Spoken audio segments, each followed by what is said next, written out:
So Kid Rock was interested and wanted to come check us out. So he comes out, and he had just started dating Pamela. The singer in our band, not the MC, but the singer went to Pamela, once we were a few sheets to the wind. And hey, we got these spaghetti strap tank tops with our logo. We only have an extra small left. Would you mind? And then take a picture with us, which this is on the internet somewhere. And she obliged right there, which that's insane. Floored all again, we're just kids, man. Welcome to The Loadout. I'm your host, Ashanti Abdullah.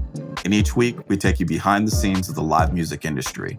From touring tips and industry insights to candid conversations with artists, managers, and music professionals, we uncover the stories and strategies that make live performances unforgettable. Whether you're an artist, a tour manager, or just a live music enthusiast, this podcast is your backstage pass to the world of touring and live events.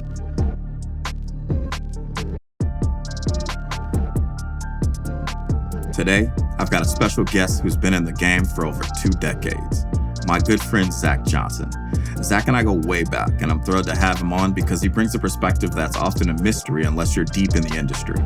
As an agent who's been on both sides of the table, first as a musician and now as a key player in the business, Zack has some incredible stories and insights to share. We'll be diving into how he made his transition from being on stage to becoming an agent and what it takes to survive and thrive in this business. And of course, some wild stories from his journey. So buckle up, because this is going to be a good one. Zack, my dog, what's going on? What's happening, Ashanti? Man, it's dude, I'm real stoked to have you on today. I think because you're on a side that a lot of people don't really know about. It's kind of it's mysterious unless you're actually an artist, and I think that's what excites me about having you on today. How you feeling? I appreciate it. I'm happy to be alive and to still be in the game. My man. 2 decades later. 2 decades later. We go back a ways, man. At least 10 years or something of that nature. I feel like that's probably about right. And we've always just gotten down to business. So I'm actually stoked to have you on because I got all kind of questions for you. Starting with how did this start? How did you end up an agent? How did that end up being your thing? I was a musician. I was in a band out of high school that we had some really good success and signed with the big management company. We're out of North Carolina, so there were basically 2 managers in the state, and we got one of them. Nice. So we were weekend warriors. We did some pretty big tours. We did Warped Tour, Aerosmith tour, Kid Rock tour, and that was during and then after college. And then the road, after we toured for about a decade internationally. Mm-hmm. And I realized that my agent at the time was making more than I was at the end of the tour. And I was always a math guy, so the agent side made sense. Management was, it just seemed too loose of a job title for me. Right. I'm more a numbers guy. So I called our agent at the time and said, "Hey, I want to learn what you do." And he was 3.5 hours away, and he said, "Okay, come down here." So I started going 2 to 3 days a week, man. Damn. Called all my buddies that were already in bands that we were touring with, and that's kind of where the initial roster started. Mm-hmm. Eventually, he got out of the biz, and I took over 2006, maybe.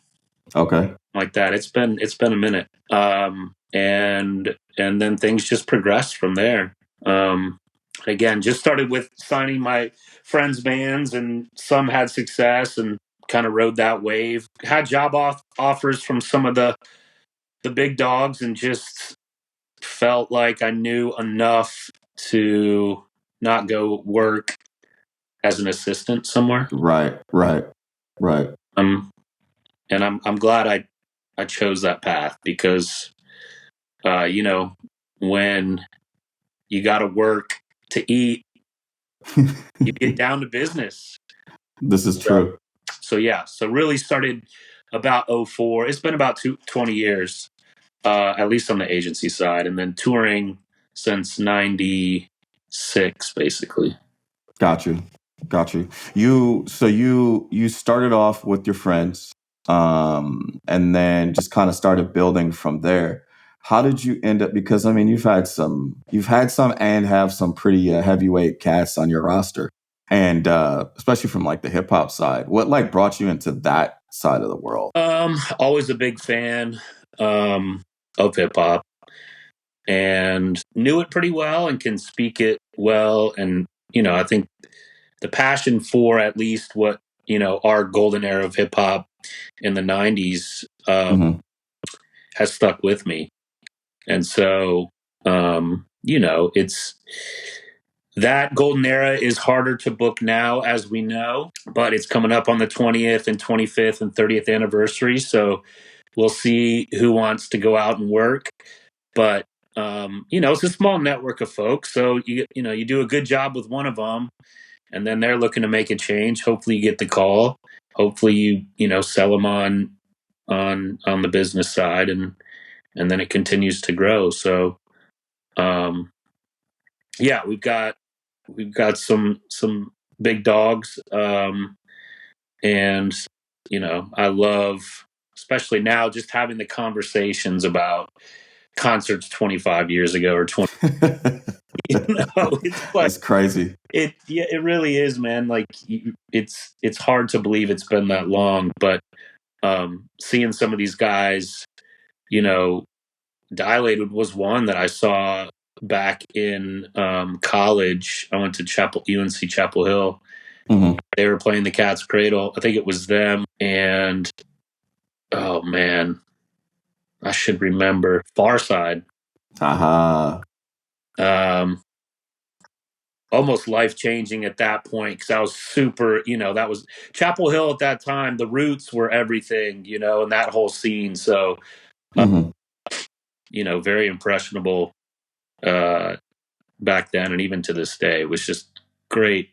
God, boom bap show, and the energy was crazy. So it's different now, but there was definitely an era for sure. I mean, people still come out for these shows and they still enjoy them, but it was a very different era back then. It was like kind of scrappy, man. Everyone was just kind of getting it in. Do you know what I mean? It was a very different thing. Now it's like shit is serious. You know what I'm saying? Like, people have like in-ear monitors and like, like it's a serious thing now. Back then it was just like, get all your boys on stage and fucking freestyle. You know what I mean? Oh, yeah.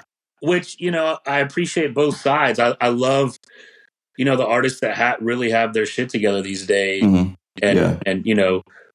a lot, it is much different on that front. Just also the business side. I feel like the ones that are savvy enough to either go read about it or watch podcasts about it or whatever, their careers, they may not be drawn as heavy as maybe a larger act, but if they can make up for it on the business side, you can create a real career.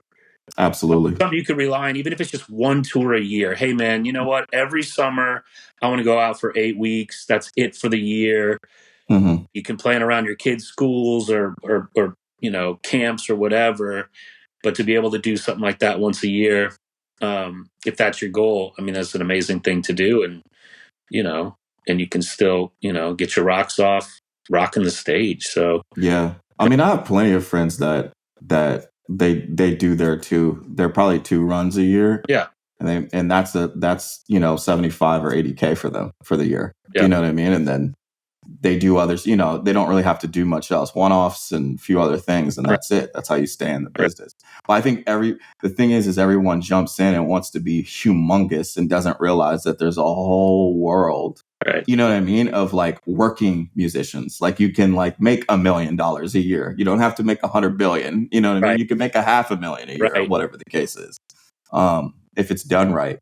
I think, what I always come across when I'm kind of talking to new artists and things of that nature is like, they have no idea what the difference is between a manager and agent. Right. So for that, give me a little background on like what an agent does. Like, what's your kind of day to day? It's real black and white, which again, like if you like math, it fits your personality. So yeah, it's get in here, spreadsheets for all these artists that are living and breathing documents of offers and finals and Tetris puzzles. Yeah, That's the part I love, and I was always a nerd with geography. So like, I think that was another thing that drew this out of the business to me was, and I always loved traveling. So it's like, and the reason why I'm asking is because a lot of times when I'm talking to or have brought on new artists or worked with them over the years, they're like, all right, so now book me some shows. And I'm like, yeah, that's not, yeah, it's not what I do. You know yeah, what I mean? Like I can kind of do it, but that's not really, we want to get you an agent, yeah. So yeah, it's getting the dates on the books, and where do you start? Which is, usually the first question. Um, when I hire an agent or with a new artist, there is you kind of just pick a date and you pick a market and strategy behind all that, but give yourself runway to sell tickets, and then you build around that. So that the day to day is locking in dates, announcing tours, um, grabbing finals. It is very mathematical, and it's fun to it's like we're commission based, so we got to go kill, and Mm-hmm. we want to do good business at the same time. I'm a huge fan of repeat business. Mm-hmm. Why make it harder than it needs to be? Right. We're all here for the music. If a band's not worth 10 racks, I'm not going to ask for 10 racks. Right. I will ask for 8 and a for one deal, but it goes off. But yeah, that, and then just interacting with the artist and or management, depending on what the setup is, on Yeah. daily. Um, you know, and it is fun, man. Especially routing international stuff too. It's just it's exciting um, to when you end up seeing a tour confirmed and on the band's website and announced and ticket sales going, realizing you did all the work for that to happen, and That's the coolest thing, man. now you've got all these humans. Literally now the management gets to work on the bus and That's when we pick it up. production, Yep. and it sets so many people into motion. And it literally they're waiting on us to get these deals, contracts signed, deposits in. But that does feel really good. And like when a tour kicks off, it's great to go to night 1 or night 2, and hopefully somebody from one of the teams gives you a high five and a thank you, because they're off. You know what I mean? Yeah. Senior Right. kid go off to school to kindergarten. It's a proud moment, to be honest. So yeah. I like feeling. This show is kind of about peeling back the onion of how this all works, and it's so funny when I sit down. You said spreadsheets, right? You use spreadsheets, but I did want to let you know, there's an app for that. I do. But no, like sitting down and being like, all right, from our side, once you're done and you've done the routing and you've got the guarantees in, or whether they're what the deals are, and we sit down with the artist, they're always just kind of blown away at the different. I'm like, oh yeah, I'm sorry, I forgot to tell you, this is, and I say it all the time, this part of it is its own business.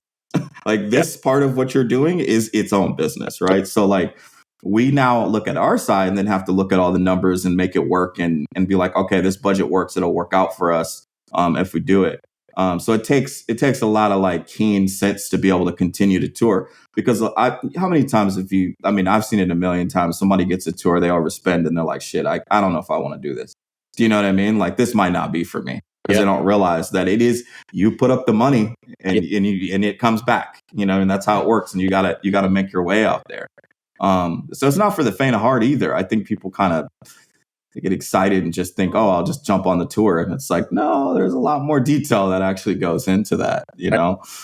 That honeymoon phase, definitely, if you're on an 8-weeker, those first fun, and then depending on what your role is, it's like anything else, man. It can feel like a job, but you think about, especially if you're on a tour when school's in. Those are my favorite ones. It was like, right now I'd be going to class, tour bus now, and I don't care if I'm paying to be here. That was because I'm not in school.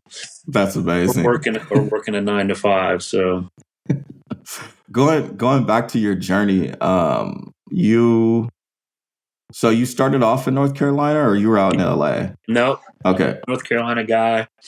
After college, my now wife and I moved to San Diego. So that would have been about the same time, 05 maybe.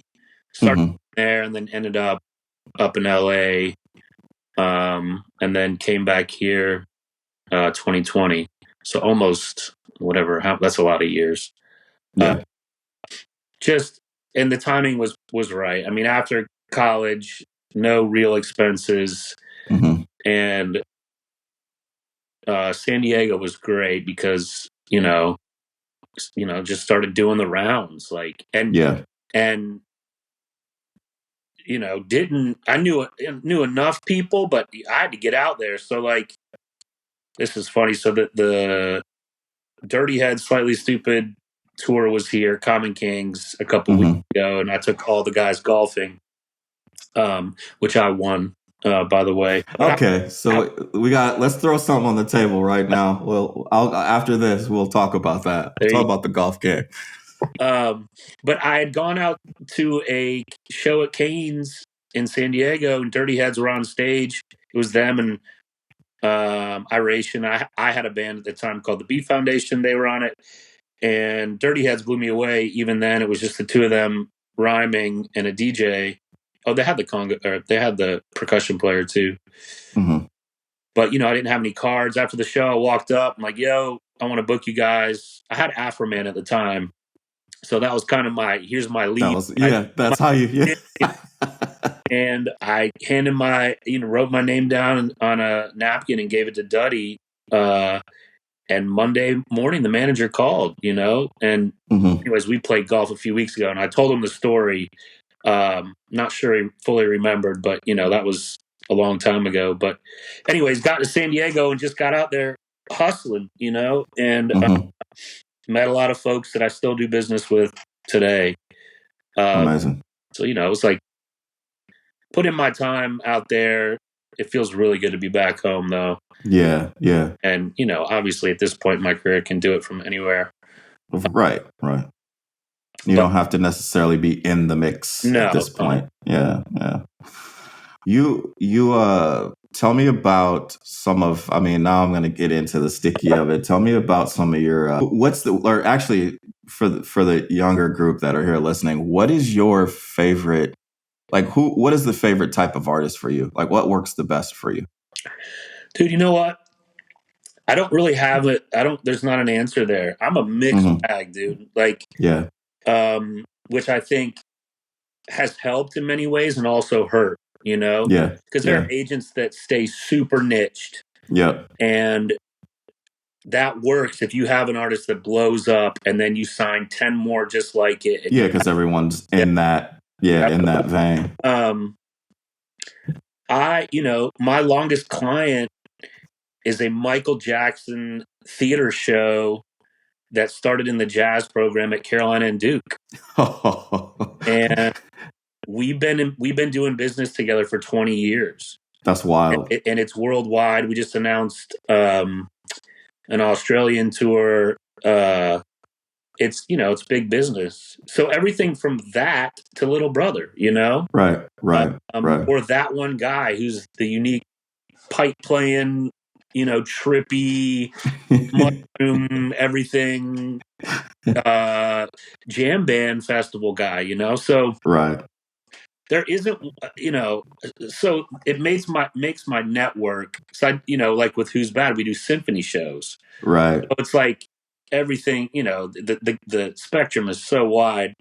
So it makes the Rolodex extremely interesting.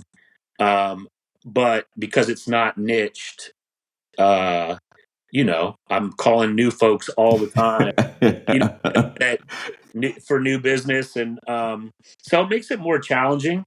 But Right.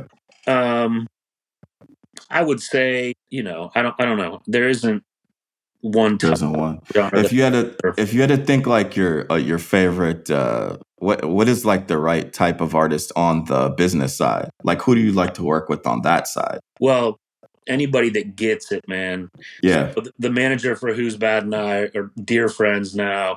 Smart motherfucker. We definitely butt heads now, and still did it and still do. But like at the end of the day, like just really and really intelligent. Not just Yeah. him, but like, and Greaves, like same thing. We just sort of work Hmm. together. Amazing conversations about what's real, what's not real. Um, hey man, whether it's him or anybody else, I'm here to work. And Yep. that doesn't mean like we're putting you on 200 shows a year. It means we're going to work Right. hard. Right. But like we referenced before, doing those 1 or 2 or 3 tours a year, nice and clean, package them up, do them every year, every other year, and know that you can rely on that for income for yourself or your family or whatever your situation is. Um, you know, so on the Ross one, Dinah Jane from Fifth Harmony, Uh huh. getting ready to put out a new record. Her team and I go back a decade. They also manage Common Kings, just salt of the earth folks that just, man, there's no fluff, there's no BS. It's just getting Right. the business. And hey, we all got each other's back, like whether it's an advancing issue, whatever it may be, you got to get each other's back. You're a team. And, the most successful teams, the ones that have that kind of camaraderie, are the ones that are going to last. And then, the word gets around, hey, this team over here is killing, you know, Right. and then somebody's unhappy in their situation or whatever, looking to make a change. It really helps drive more business, to the company. So, Yeah. I think ultimately, from the management side, it's always just about the fit. You know what I mean? I think that people kind of they overlook that sometimes. It really is about the fit. Like, eh, relationships go a long way, bro. Like they go a long, long way. yeah, If you can hit each other and just be honest with each other, like, look, that's not gonna work. yeah, Like, I know you want $5,000 for this, but you're not worth $5,000.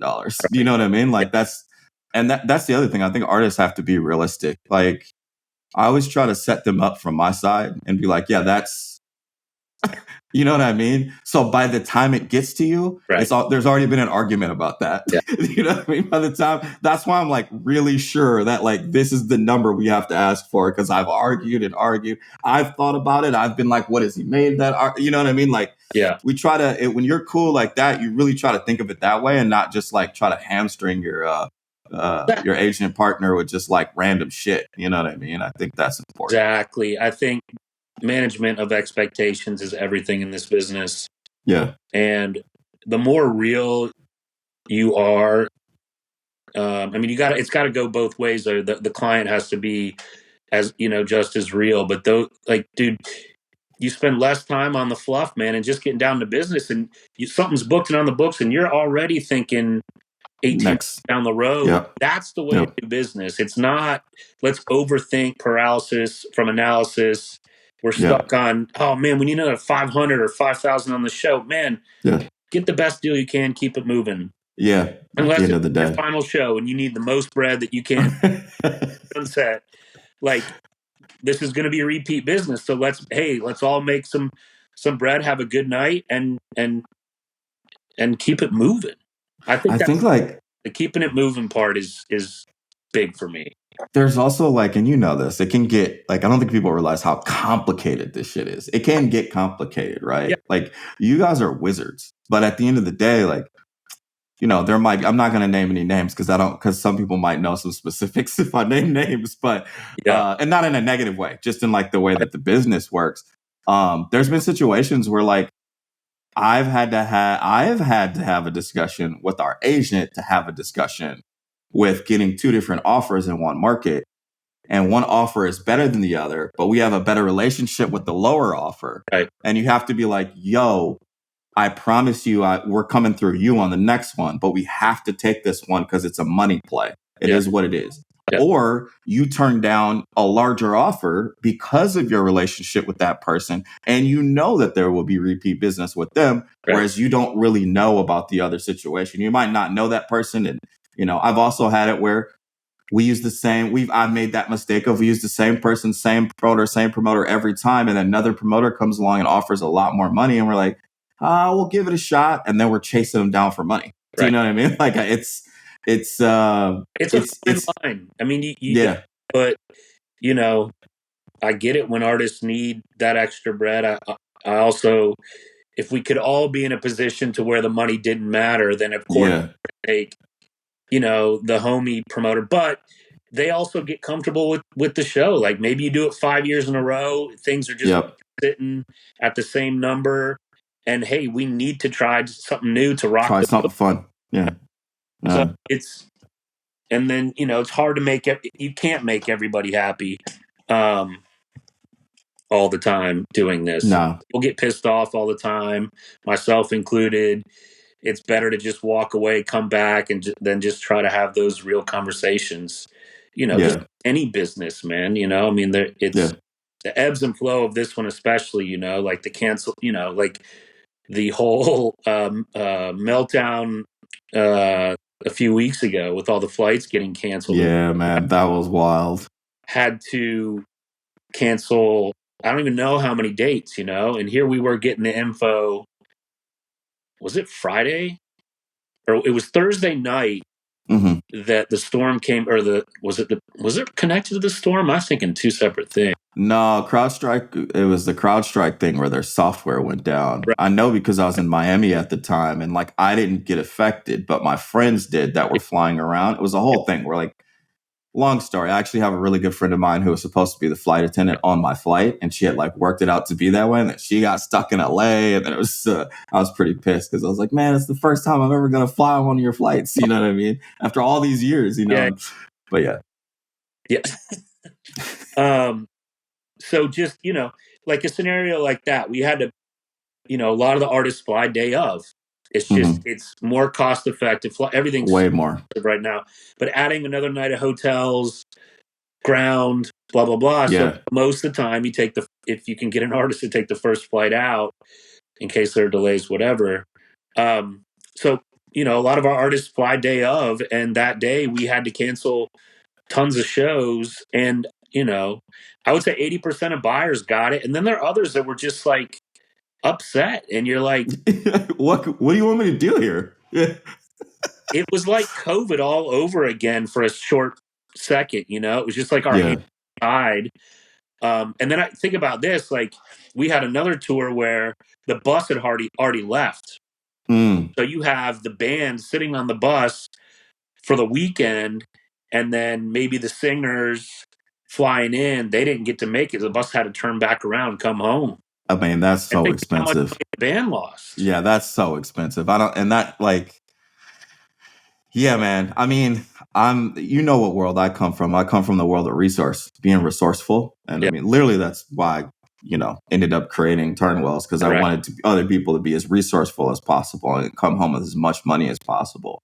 Um, so when I see those types of things, I just like, I start cringing because I'm like, oh, I know exactly how Yeah, much that cost. You know what I mean? Like, damn, they lost that money. Or, even my wife, she makes a lot of fun of me because having fun at shows it's so rare for me. I walk in and I'm like, wow, that staging costs this much. Wow, those lights, that's how I think of it. I'm like, what was the ticket price? Like, this is all going through my head. And I'm like, man, they made this amount, like that's what's like, same. that's how my mind works. You know what I mean? Yeah. So But yeah, I think about that a lot on those types of things. And to the same, to that stretch of being a resourceful person, like I'm fighting with artists all the time. I'm not going to lie. Like they're like, oh yeah, we'll get in the night before. I'm like, no, you won't. And they're like, oh, we'll fly. I'm like, you're not going to do that. You're going to rent a van and you're Right. going to make it happen. Like you're going to monster that out. Like, cause Right. it's not worth it at the end of the day. I mean, Right. you're doing this as you want to make money, right? Like I'm here to help you make, that's what we're here for. Like, that's right. Yeah.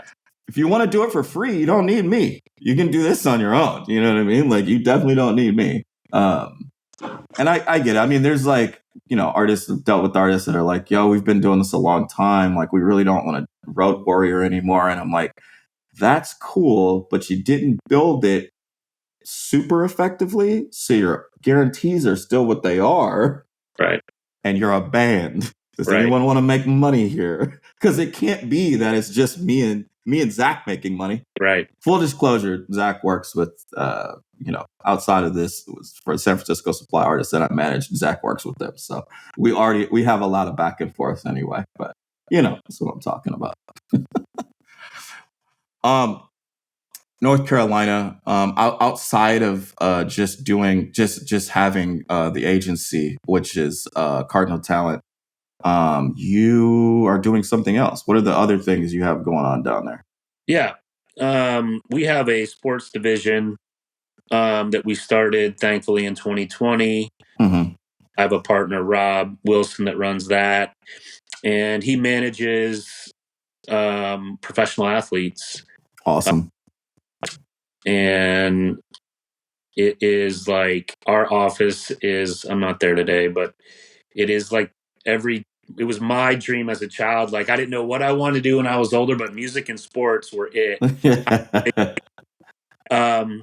So he's in New York a lot, and deals with MLB, NBA, NFL, and recently Bayern Munich got that gig for the US, which is pretty cool. Wow.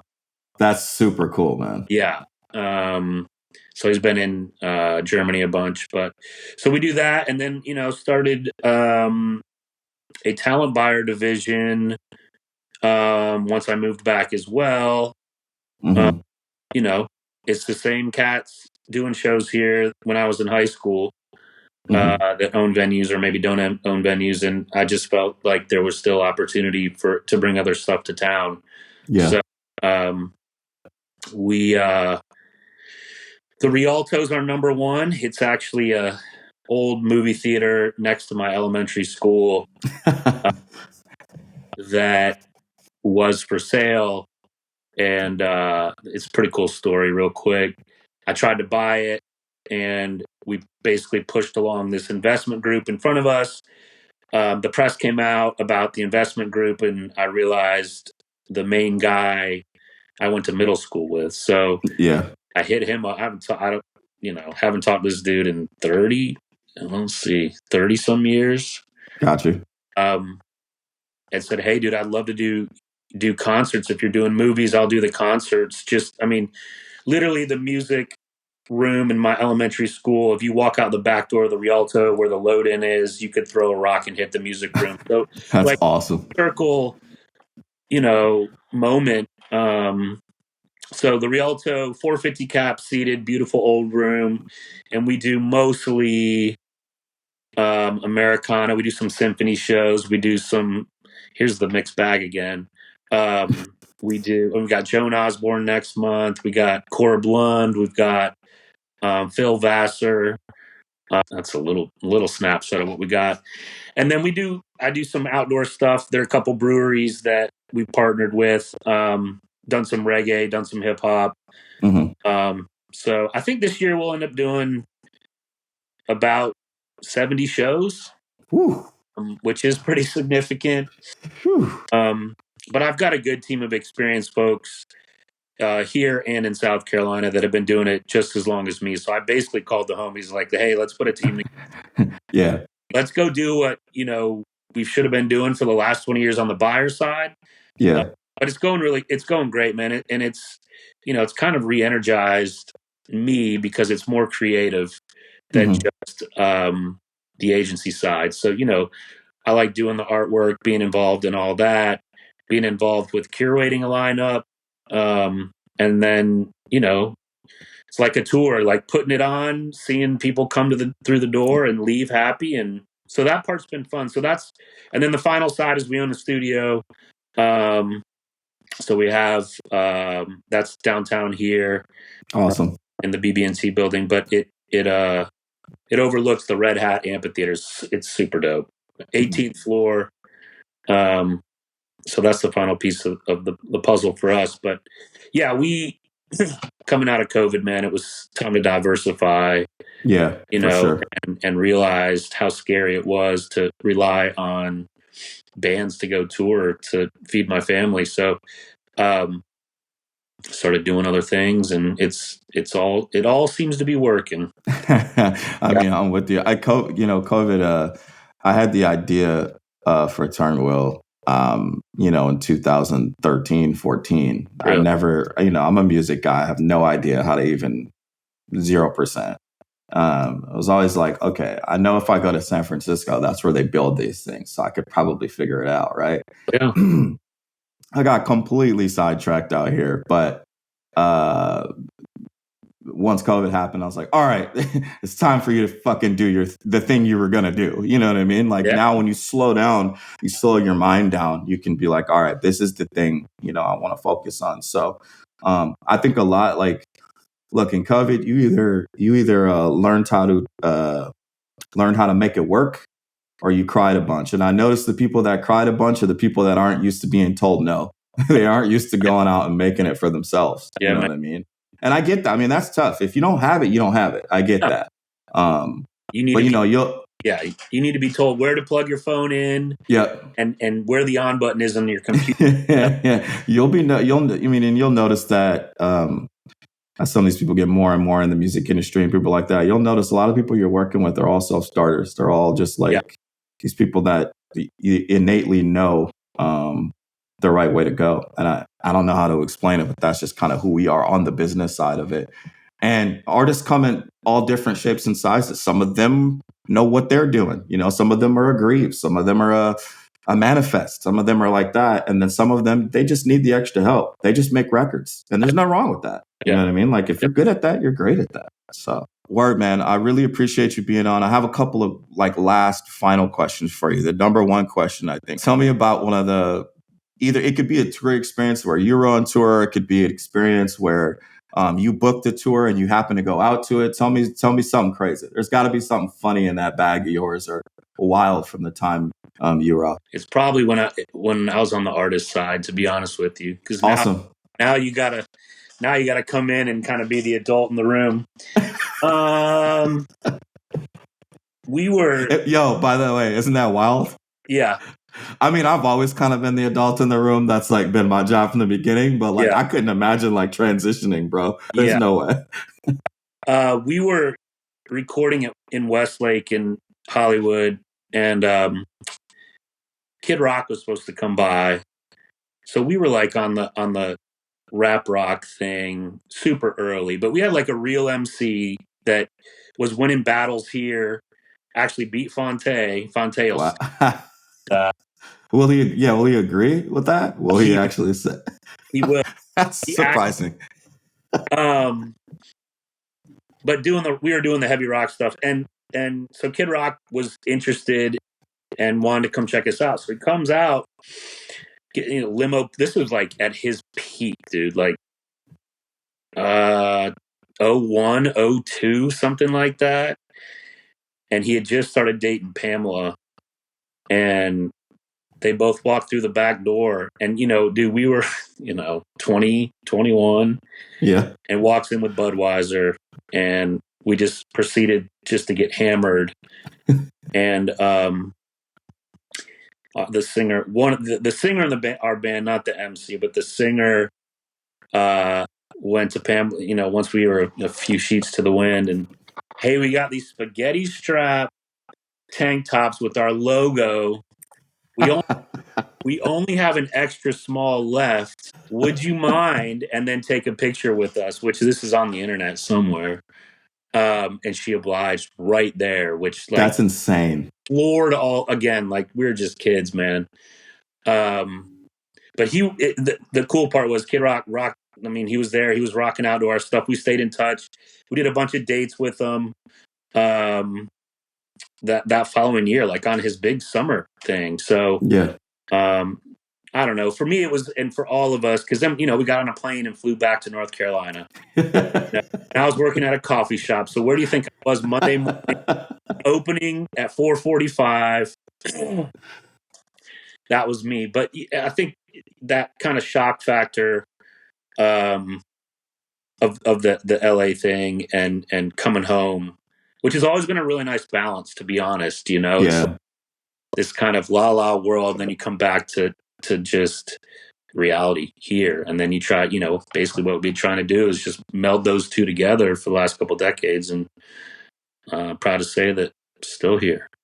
Yeah. For a while there, I was flying in a world where there's a lot of yes people around, a lot of people wanted my attention, a lot of things like that. And what was always fun for me was if I was in town on a Tuesday, I fried fish at my grandma's, and Sundays we had breakfast, and they'd be like, "Oh, how's your little music thing going?" Right. And that was that.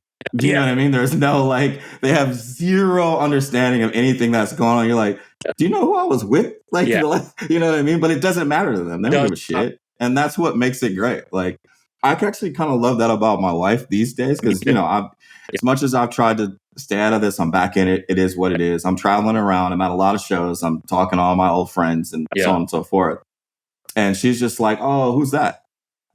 You know what I mean? Like, oh, that's cool. Little rap stuff. You know what I mean? Or your little this or she don't care. She doesn't know, like, zero interest. Except for Kendrick. Kendrick's one that she is like a huge fan of. So, like, obviously. And all your family's gonna have that. I remember one year at Soundset, my mom she always came, just eating burgers with De La Soul and has no idea who they are, backstage. They're just chopping it up, hanging out with Slaughterhouse. I mean, they love my mom, right? Like, it's so random. But boy, when the year we had Ice Cube, oh, it was over. My mom was on. She made sure she had her badge on. She was on stage. Like, that was the shit for her. You know what I mean? So they all have one. You though, like what a cool moment for you. Like, yeah. You know what I mean? Like, not that you need the validation, but we always like, when our parents make us feel good. So you seeing her happy, yeah. Rocking out the Cube had to be pretty fulfilling. I would think. She even brought a friend. Her friend was super. I was like, yo, this is dope. It'd be so. I mean, I'm not even kidding. I remember I was driving cart. I was driving my cart and I was running around doing something. It was backstage, just back when we were still at Canterbury. And I look to the right. My mom's like sitting down. This is with Slaughterhouse. She's sitting down. She's talking to these guys. And I see her like eating. And I'm like, and I see her talking to Joe Button, right? and she comes like, oh, hey, mom. She's like, oh, hey, let me jump in the car with you. She's like, those are some nice guys. Who are they? You know what I mean? Like that. Okay, mom. Like, that shit is hilarious to me. And I love it. I actually love that my wife's bored. She hates backstage. It's not her jam. You know what I mean? She's like, I don't even want to go. Like, this is going to be boring. Like, so it's kind of cool. And they, we're doing business always. We're always on par. If you had to leave the people with something, whether it be artists that are, trying to get an agent or artists that are trying to make it in this world, what's one thing you'd leave them with? Like, what's your golden rule or your golden thought process? Man, it's a grind. I think if you're looking for quick money, quick success, go find something else. Yeah. I think the best, I think most musicians do write most of their best stuff in their rooms when they're teens. But I think that's where it starts. I think the longer you can stay in it, which it's so different now than the 90s. I feel like the days of, artists having 30-year careers, that's not going to happen anymore. Mm-hmm. unless you're a Taylor Swift, like the middle class of artists. it's a grind. I think if you're willing to accept it as a lifelong, and look, a lifelong commitment. It doesn't have to be every year, like we were just talking about. It could be a 1 month tour, but as long as you keep dipping your toe in, and I think you can stay relevant. But it's a marathon. It's not a sprint. You treat it like that, and you throw in some business acumen. It can be extremely rewarding. Yeah. I mean, I love that you took the action, like that's the hardest part.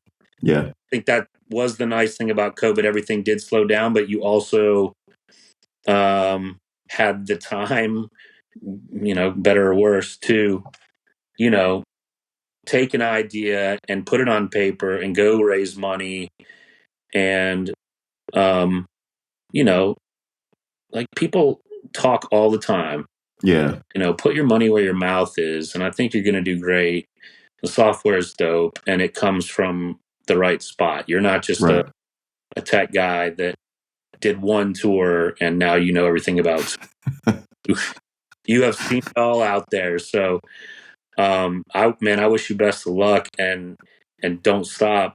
And I've seen kind of our generation lately. Now we're stepping up on the tech side in the music biz, in all facets of the business. And it's our time now, and it's our time to be the owner, president, whatever your role may be. It's our time now, Right. And we should not be. We should just be proud of that, and we should harness it. And we do have things to share, and yours is Ternwheel, and you've put it on paper, and go man, go. Like we fully support you over here. So, I appreciate that, man. Yeah, you're right. It is. How weird is it though to go from an intern, to go from this part, to go from that part, be where you're at, and then look back and be like, oh wait, I'm the one making the decision. Like I am, like you said, I'm the adult now. This shit is crazy. Like who gave me the keys? Right. But it's that year. It's a year, man. You gotta pay dues. You know what I mean? You gotta pay dues. You gotta get punched in the mouth a few times. Yeah, you don't know you are, especially when you're young. You're just doing it. You don't see it as paying dues. I think as we got into our 30s, certainly started feeling like a job, but also like, shit, I'm still here. So something must be working, you know what I mean? And, being independent, and coming up with ideas and putting them on paper, whether it's Ternwheel or an agency, it's hard. It's really hard. And people tell you no, and you shouldn't do that, and you can't do that. Man, that's mostly what you get. Yeah. Do what you want to do, and surround yourself with, people that support that. That's all you need, dude. You don't need 10,000 people. You need 5 people that believe in you. And solid. That's where you start. And it's the same. It's the same with music. You start with 5 that decide, 5 that believe with you, and you just grow from there. Yeah. Well, man, I'm ecstatic you joined and you did it. You were down like immediately. That's awesome. I'm so glad you came in and were in here and we had some time to chat today. I will be in North Carolina to play you in golf. That's a for sure. Shit. I don't know if I'll be here. I'm not going to talk about where we're at in our golf game. I just want to see it. That's all. That's all. Okay. Yeah, but I appreciate your time, man. And I just want to say it's so cool to like have reconnected with you right after COVID. And you'd be like, oh no, I'm up. Come on in. Yeah. Let's do it. We've actually expanded. I love that, dude. I absolutely love that. No sob story from you. And I really appreciate that. And I'm just stoked to see you like expanding and doing other things outside of, just the way you started. Yeah. Being, I mean, we got that spirit, bro. That's kind of why we get along. You got to be scrappy and just get it done. So, thanks for coming on. I will talk to you soon, my friend. All right, man. Peace. All right. Later. Thanks for tuning in to The Loadout. This episode was produced by me, with music by the incredible Mike, and mixed by Akiyoshi Ihara. If you enjoyed this conversation, don't forget to subscribe and rate the podcast.